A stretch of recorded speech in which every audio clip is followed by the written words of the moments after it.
आओ बच्चों सुन लो एक कहानी। पंचतंत्र से चुन के लाए है ये दिल की बानी। तो बच्चों, आज की कहानी का नाम है ब्राह्मण और सांप। इसको दूसरी तरीके से कहानी का नाम आप कह सकते हैं लालच बुरी बला। कहानी ऐसे है कि एक ब्राह्मण था, थोड़ा गरीब था, गांव में रहता था। उसके पास थोड़ी बहुत खेती बाड़ी थी, लेकिन उसके खेत बिल्कुल बंजर थे, उसमें फसल बहुत ज्यादा नहीं होती थी। बेचारा किसी तरीके से दान दक्षिणा से अपनी आजीविका चलाता था, लेकिन था वो बहुत मेहनती और बड़ा ही सत्यवादी था। भगवान में पूरी आस्था उसकी थी। पूजा पाठ और दान दक्षिणा से उसका जो भी मिलता था उसमें वो संतोष करता था। फिर भी मन में इच्छा होती थी कि हाँ, अगर मेरे पास कुछ और धन होता तो शायद मैं कुछ और अच्छा कर सकता था। सबके मन में होती है ऐसी भावना। तो हुआ यूं कि एक बार वो अपने खेत में ऐसे ही सोया हुआ था एक पेड़ के नीचे और अपने भविष्य को सोच रहा था। सोचते सोचते उसे नींद आ गई। नींद जब खुली तो अचानक उसने देखा कि उसके सामने एक सांप खड़ा हुआ है। सांप फन खाड़ के बैठा हुआ और बिल्कुल वो देखकर डर गया। लेकिन अगले क्षण उसको लगा कि ये सांप कोई मामूली सांप नहीं है, ये कोई ना कोई सांप के रूप में देवता हो सकते हैं। उसके मन में श्रद्धा हुई। वो गया, कहीं से दूध लेकर आया और एक मिट्टी के पात्र में रखकर सांप को दूध पिलाया।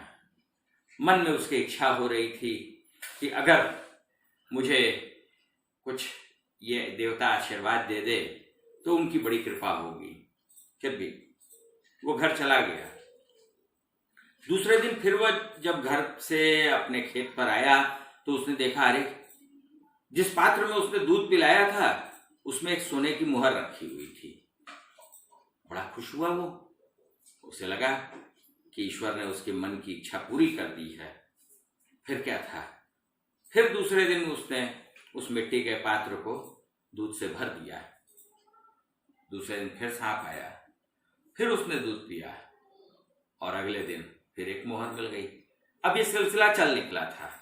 रोज वो उनसे सांप को दूध पिलाता था और उसे मुहर मिलती थी और बड़ा खुश हो गया। उसकी समृद्धि बढ़ने लगी थी।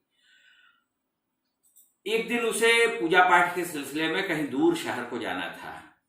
तो उसने अपने बच्चे से, अपने पुत्र से कहा कि बेटा, तुम खेत पर जाकर मिट्टी के पात्र में दूध भर देना। वहां एक सर्प देवता आएंगे, वो दूध को पिएंगे और उनकी वजह से हमारे पास इतना ढेर सारा धन जो हुआ है ये उन्हीं की कृपा है। बच्चे ने कहा कि ठीक है। वो भी गया, उसने भी उस पात्र में दूध भरा। अगले दिन वो भी पहुंचा वहां पर, उसे भी मुहर मिली। बच्चे के दिमाग में लेकिन एक दुर्बुद्धि आ गई, एक लालच आ गई। उसने सोचा कि जब ये सांप हमें रोज एक एक मोहर देता है तो इसका मतलब है इसके बिल में बहुत ढेर सारी मोहरें होंगी। तो क्यों न इसके बिल को सीधे सीधे खोद कर और उसमें से पूरी मोहरें एक साथ निकाल ली जाए।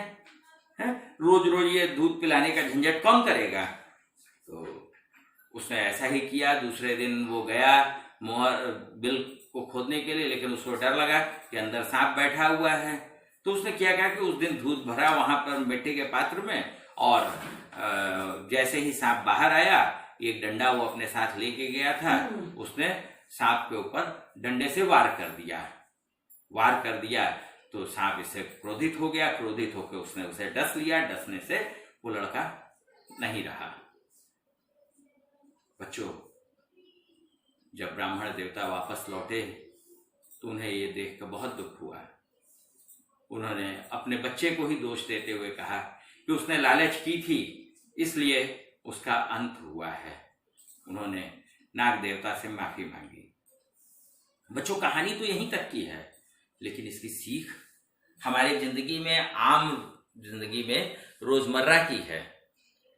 मान लीजिए कि आप किसी दुकान से रोज रोज सामान खरीदते हैं, आपका उस दुकान पर पूरा भरोसा है, वो आपको अच्छे से अच्छा सामान देता है और सही दाम भी लेता है ना।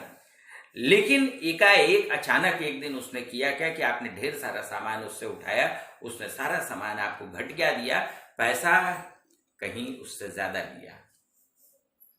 अब आप क्या उस दुकान पर दोबारा जाएंगे या उस दुकान से आप कुछ खरीदेंगे? बच्चों, व्यापार भी पूरा विश्वास का है और हर ग्राहक जो है वो उस नाग देवता की तरह है जो हर रोज एक असरफी देता रहता है। और कोई लालची दुकानदार जो होता है वो सोचता है कि एक ही बार में अपने ग्राहक को पूरी तरीके से साफ कर दो तो उसका पतन निश्चित होता है, वो फिर ग्राहक उसके दुकान पर नहीं जाता है। कहानी यहीं तक की थी। हम फिर मिलते रहेंगे, तब तक के लिए